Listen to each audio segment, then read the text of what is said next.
Hi, I'm Lisa, and this is Dave. We're co-owners of Iron Strong CrossFit. We deal with the day-to-day operations of the gym, and then we also have a partner who deals with the business and the marketing side, and that's Kevin. So we opened up Iron Strong CrossFit in a small warehouse space in Salisbury, Maryland in 2016, right? I don't even remember. We had the idea that she was training full-time in a CrossFit gym that she coached at, and I was training at whatever commercial gym I could find at the time, which ended up being, your pretty generic commercial gym that just didn't really have a suitable area for me to train for powerlifting. And the gym that Lisa was coaching and training at the time was primarily just a CrossFit gym with set times when they offered classes, and they didn't really have opportunity for outside people to come in and train different disciplines or strength sports inside that gym. So we decided we would open up our own gym in order to kind of give one roof for any, all different disciplines, powerlifting, CrossFit, weightlifting, because I think they all complement each other well. So we opened in, 2016? End of 2016, end of October. And it's been running 24/7 ever since. And I think that's the unique niche that we bring to the community, is the fact that there aren't gyms in the area that do CrossFit, do strongman, have powerlifting, and also have weightlifting. So we wanted a unique niche to the area that would draw people in. And it's a cool environment because we've got people who are CrossFitters that try powerlifting and powerlifters who try CrossFit, and we're all learning from each other, and we get to step outside our comfort zones and kind of try things that maybe we traditionally would never be able to try in maybe just a traditional Globo gym or a traditional CrossFit space. The other unique thing that we thought would be really valuable was finding a space that we could allow 24-hour access. I think memberships are expensive to gyms, and when you're sort of pigeonholed into time slots where classes are held this time, or the space is open from 8 to 8, people's schedules sometimes don't cater to that. So with us being 24 hours, we allow the flexibility for people to be able to come train when it's convenient for them. And so they're getting a much more valuable experience from a membership than maybe just a gym that sort of doesn't have the hours that cater to their schedule.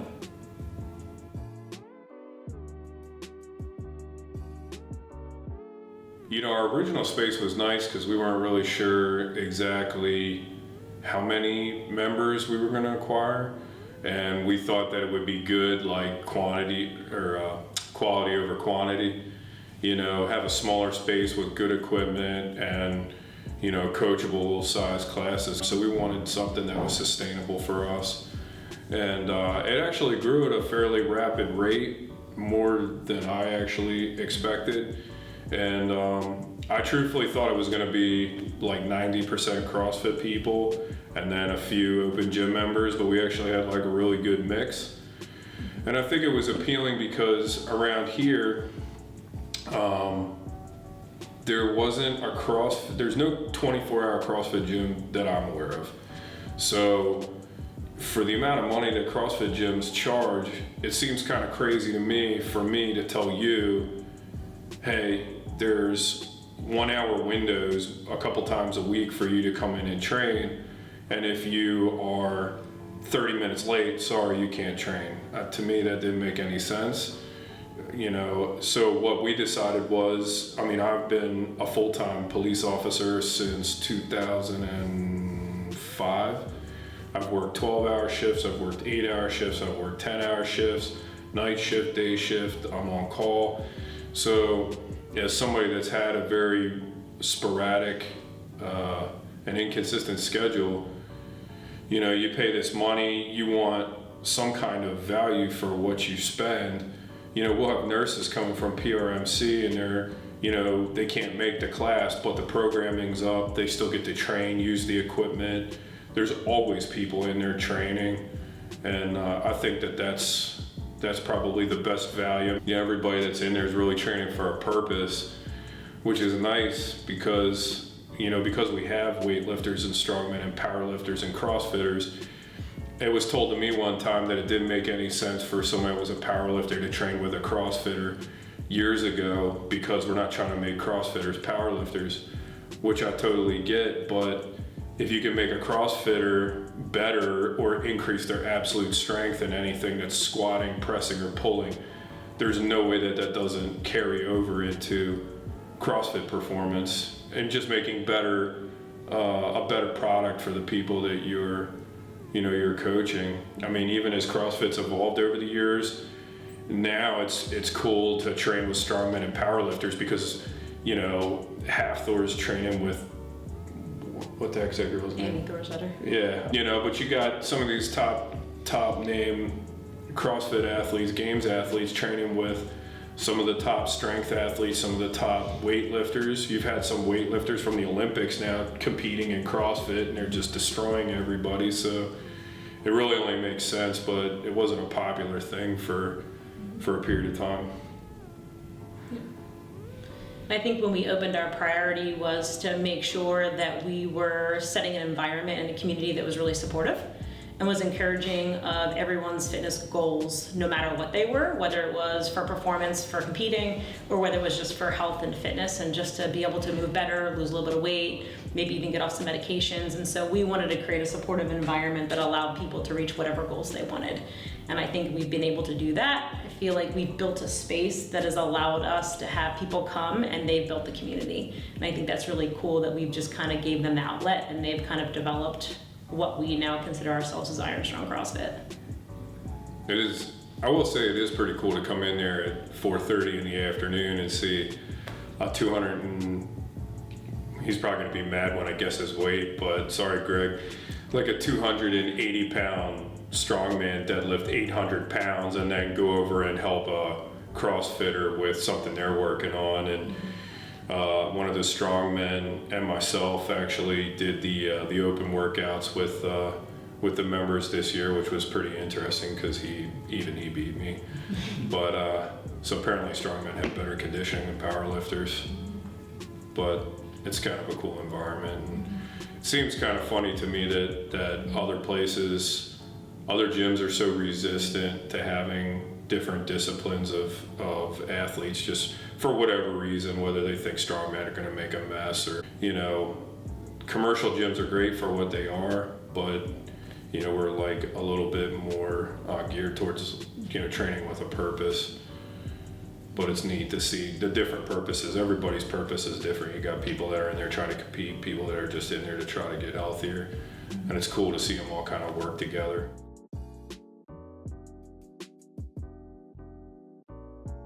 So when myself, Dave, and Kevin started thinking about opening up a gym, we thought to ourselves, okay, we're gonna put some equipment in this space. What are we gonna purchase? And when you kind of take a look at equipment, it's expensive. And then when you look at really good equipment, it's even more expensive. But what we thought to ourselves was, if we're gonna open up a gym, we wanna do it right. And so we spent the extra money on really good barbells for the powerlifters. We spent the extra money on certain things that we thought would be valuable from a use standpoint.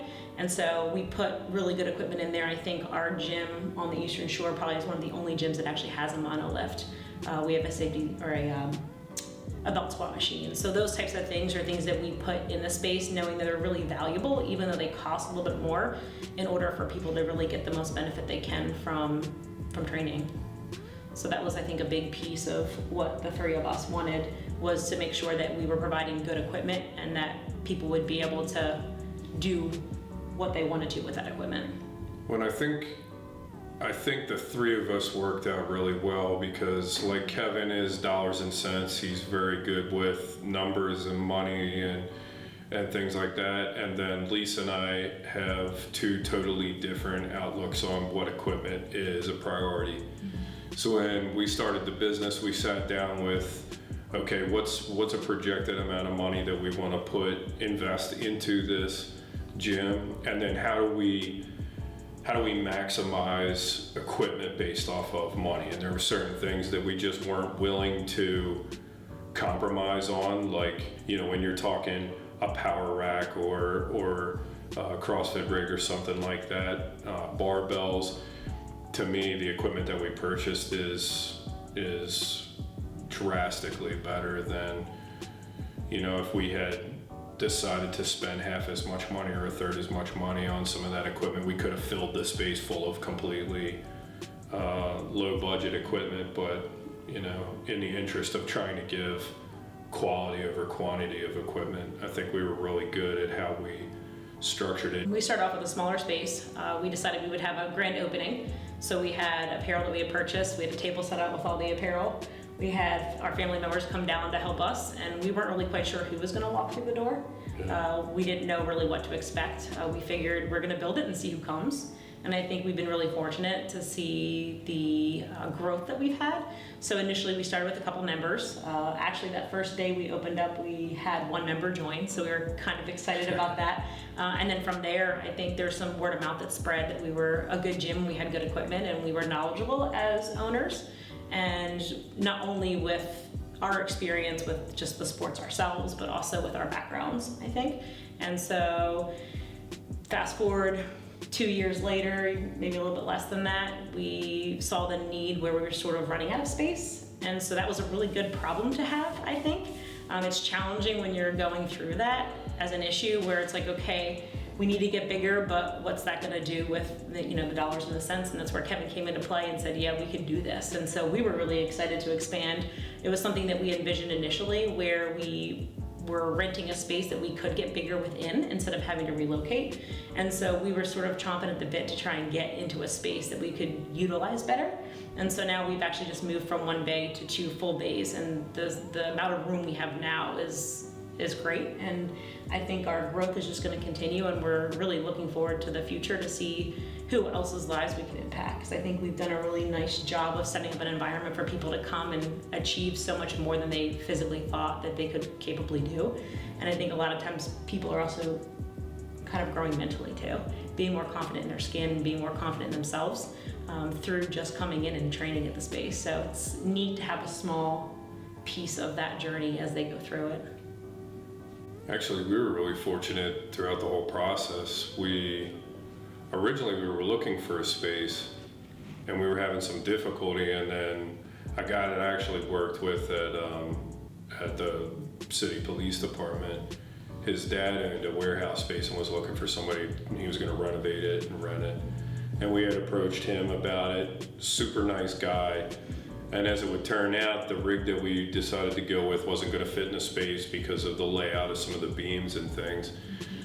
So kind of last minute, the realtor that we went through actually is a personal friend of ours, and he's a fantastic realtor, super nice guy. And he left in the middle of the day to meet up with me, and we went out to look at the space that we started off in, and it looked huge at first. All the guy had in there was like a big boat and some other crap, so it looked huge. I'm like, oh, this is perfect. And so I got up with Lisa. She came out to look at the space, and when we were talking about negotiations, he was talking about the landlord, and I'm like, oh God, here we go. Because, you know, as a gym, you got loud music, you got people coming, you got parking. There's like a lot of logistical issues. A lot of complaints can come from, you know, your members' comings and goings, and plus we were going to be 24 hours, but our landlord couldn't be any cooler. He basically gives us free run of the property. So actually, even on top of the gym space that we have, which is between 5,000 and 6,000 square feet, we have probably an acre lot directly across the parking lot that we can use. And myself and some of the strongman guys, the competitors, there's one guy who competes in Highland Games. We've been out there doing throwing and sheaf toss or whatever the heck it's called, and it's been pretty cool actually. You see people, we actually just got a new member that was over there doing like sprints and stuff. So we actually have a pretty cool setup, and the road's pretty private, so there's not a whole lot of vehicle traffic for runners and things like that. So we've been pretty blessed as far as like falling in with the right people between realtors and landlord. And Elite FTS, actually, the sales guy from Elite FTS was really generous with us when we made our purchases of equipment and stuff, and their equipment's like next to none. So we actually fell into like a really good position with the people that we've met.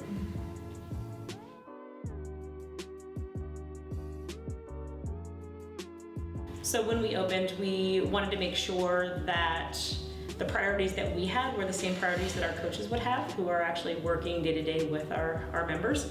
And so the three of us really wanted a space that was safe, where we really focused on good sound technique and good movement patterns, so that way we weren't getting people that were getting injured because they were not moving well. And so our big priority for anybody coming into the gym is to make sure that they're moving well in order to have good technique, and then we focus on adding weight or adding speed to movement after that. So all of our coaches are very knowledgeable themselves, and we value all that they do for the gym, because they really help us become the iron strong that we are. Well, and our coaches are everything. We don't have coaches, we don't have a gym. I mean, anybody can sell a gym membership and have a big empty space, you know, with no personnel in it. But I mean, our coaches will cover classes when we have our own personal conflicts come up. You know, they'll come in and they work with they all genuinely want to be there. You know, that's the cool part. It's nobody's doing it because they feel like they have to. All of our coaches genuinely, they all train, they're all athletes themselves. They all compete in CrossFit, weightlifting, powerlifting, whatever the discipline is. They all are certified coaches, and they all genuinely like coaching. Every single one of them was either a coach prior to coaching for us, or they aspired to be a coach, and it's worked out really well.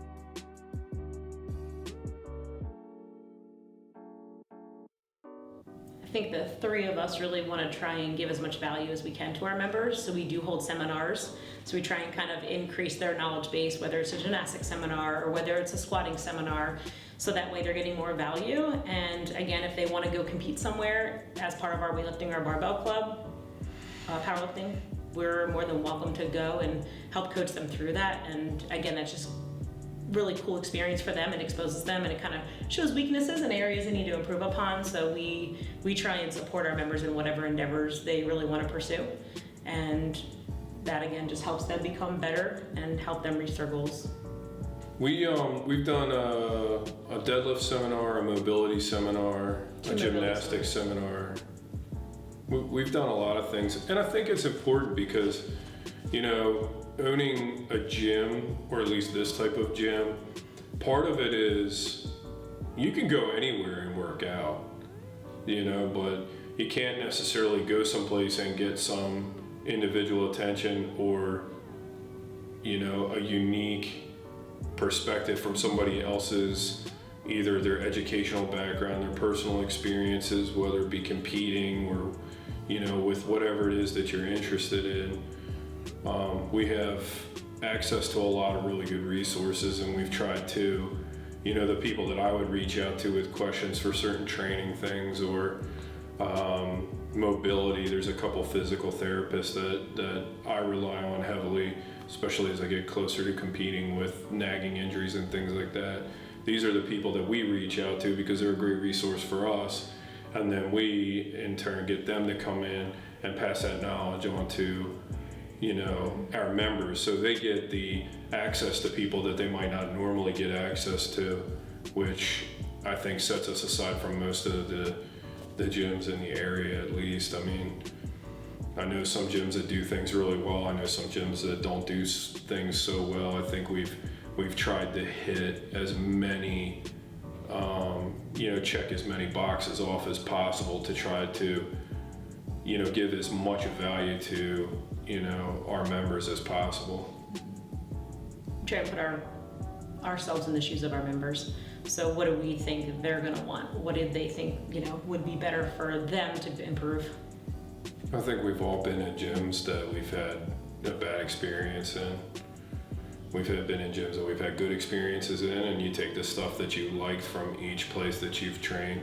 I mean, we've trained all the way out to California. We've been in commercial gyms, powerlifting gyms, we've been in CrossFit gyms, and you see good and bad all over the place. And, you know, you take each piece that you really like from each gym as that kind of that idea, and you're like, oh, this worked really good at this place, let's utilize that. And some of that stuff is things that people that train at our gym have never seen before. I mean, half the people don't know what a belt squat machine is, and it's not because it's really that complicated of a device. People just haven't seen it. They're expensive. People don't, it's not a common piece of equipment, so it's not something people normally have access to.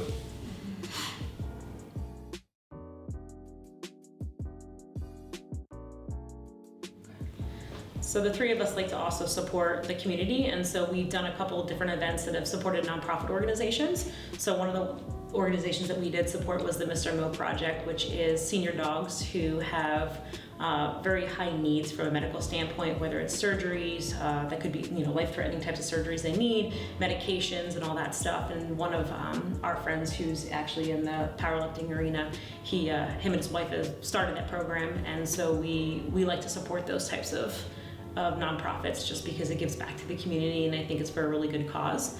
And so we had held an event that all the proceeds that we generated went right to that actual nonprofit. We didn't keep a single penny. And so that's just really fulfilling to know that you're able to help support such a great cause, and that you're able to provide funding to help support a need. I think I think the unique part about our owning the gym is we all have full-time jobs, so we don't need the money from the gym to keep our, pay our mortgage. So we're there because we want to be, and we're there because we actually care about everybody's own personal goals.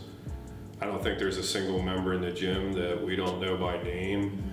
We don't know if they've had an injury, what's going on at home, or if their car broke down. And so, I don't know too many places that they have that much of a personal relationship with their gym owners. And we don't even really see ourselves as owners. Truthfully, we're in there training just as much as we're coaching with most of these guys. And it's kind of a cool experience because we all kind of just hang out like friends, which is pretty cool. It makes actually running the gym pretty easy. Mm-hmm. Everybody's really easy to get along with.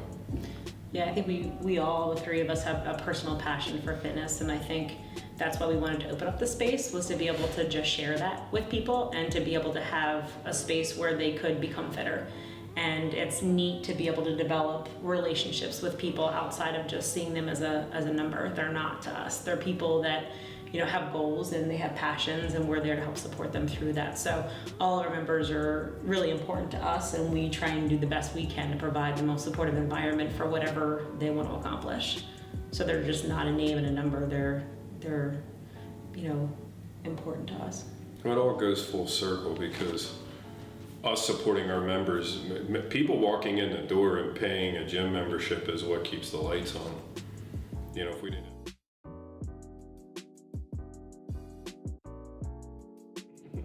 I think our vision would be in the future to be able to have our own space, whether that's a space that we purchase or a space that we actually build to cater to what we want, would be really nice. I'm not sure if that's in the near future or the far future, but I think that would be it's a goal of ours to be able to have the membership base, to be able to have a space that we either own or that we actually build and then own. Kind of set up for exactly what we want. So instead of taking a space and have to fit things in there as the space permits, kind of build a space that's going to allow for, maximizing what equipment that we want. We want to host more events. I think since we've been open, we've hosted a strongman event, a CrossFit event. We've traveled to coach CrossFitters in CrossFit events, weightlifting events. We've traveled, I actually traveled like 6 hours one way to like West Virginia in the middle of nowhere to coach a powerlifting athlete from our gym in his first meet. We've traveled all over the place. Just because I think as owners, it's part of our responsibility to ensure that our members, we see things through for them, which I think is unique because some of these gyms, you pay your money to coach their hour, or, you go and you do your workout, they shut the lights off, they leave, and that's it. We have, I think, a pretty good personal relationship with all of our members, whether it's open gym members doing powerlifting, strongman, weightlifting, some CrossFit stuff, whatever, or the CrossFitters.